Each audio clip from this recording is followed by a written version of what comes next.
Hi everyone, it's Dr. Dede again. Part 2 of our series, Are You Ready for the Kingdom?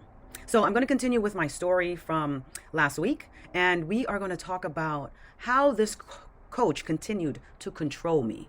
And by that, I mean, while my rage did reduce, I still had a lot of anger, right? And it's because this gentleman was really claiming to be a Christian and stealing from his fellow Christian, right? And so that really doesn't make any sense. And so sometimes we have to realize that we have to look at people's fruits, right? Are they saying something and showing something else or doing something else? And we have to really, really be insightful as Christians, or even just as God's children. Are we hearing God's voice say, this is not right? Or are we even asking God, is this the person I need to work with? Or is this the person I need to take advice from?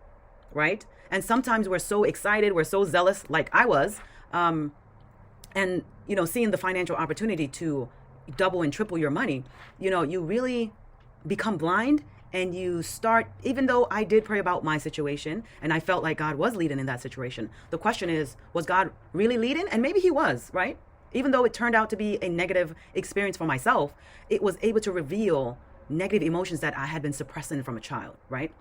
But then how about if I prayed and I thought that he said, okay, Dede, go ahead with this transaction, but maybe it was really just my own desires, right? So we have to really be able to distinguish God's voice or our voice, right? And whether or not we are really being in tuned, and whether or not we're really taking the time to even commune with God, to even know his voice and hear his voice, or even to feel peace or feeling ruffled, right? In making a decision, or feeling stressed or anxious about a decision. We know that when that is the case, that God is not in the mix, right? So what I really wanted for this gentleman was for him to really, truly repent, right? And while I might have been saying, yes, Lord, I want him to repent, the truth is I still wanted, if he did not repent, for him to be punished, right? And so the question is that the right attitude as a Christian? Even though my emotions might be justified, but it is not of Christ, right? Because as we know, even on the cross, Christ did not have a negative thought about those that were abusing him, mistreating him, bringing trauma to him. He never did, never once, because of how much he loved us, right? How much do we love our children and our family for us to continue to represent God in the right way so that they can see our example even in our darkest times, right? So that they can have the proper tools to get through life, especially as children. Are we allowing them to learn bad habits?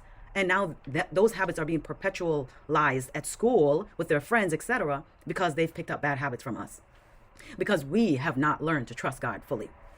And so, one of the things that the enemy really revealed, or one of the parameters that this trial allowed, was it revealed the shame and the guilt and the fear that I had been living in, right? This was a prison cell that I had been living in for decades. Okay, decades, and didn't even know it. That's really, really sad. It's not funny, but I'm thinking about it like, you are trapped for decades. Like, it's almost like you're a prisoner, you are a slave, and you have no idea that it is, because guess what? Everyone else around you is in prison. So it is the norm. So you're not even realizing that something's wrong here.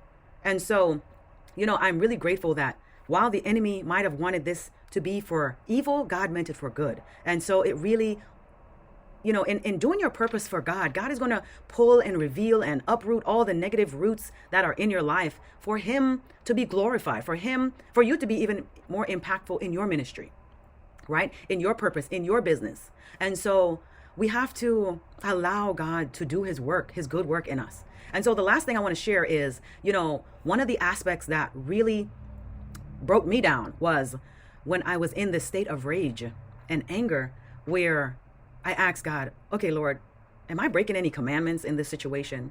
And when I looked at it, I was breaking every single commandment. Like, how is that even possible? Right?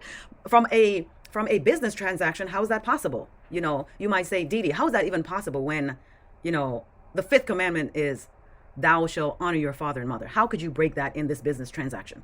Well, Let me reveal it to you because the Holy Spirit revealed it to me.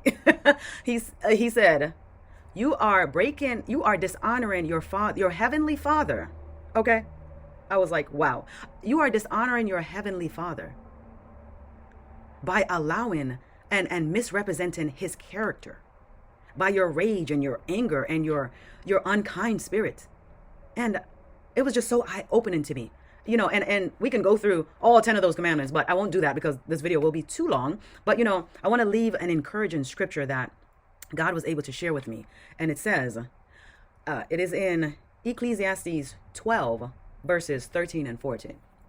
And it says, fear God and keep his commandments, for this is the whole duty of man.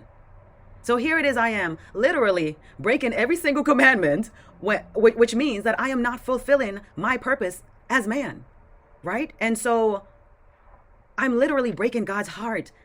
All the love and grace that he's given to me, I'm breaking his heart every single time I'm breaking a commandment with this transaction. And so I had to literally give this burden to God because it was consuming my entire life. And that is not a good feeling because we want to be in a state of peace and love and joy. And when joy is taken from us, that's literally our freedom taken from us. We are literally imprisoning ourselves when we do not live in a state of joy. And so I just want to encourage you, if you are in a state of despair, depression, sadness, low self-worth, just any of those negative emotions that the enemy has perpetuated in your life for days, weeks, months, decades, I want you to reach out. Reach out to me. Let us work together because there is no reason why you need to stay trapped, okay? You are not at peace. You are not fulfilled. And you are literally just getting by in life. And that is not the life that God has given us. He has not given us that type of spirit. And so if you are interested in having some mental health coaching, please reach out to me below at inspiretolivenow.com and let me know how we can work together because let me tell you, this world is in chaos, it is in turmoil, and God needs you to rise up so that you can help to impart grace and hope to those that are hurting. Thanks so much.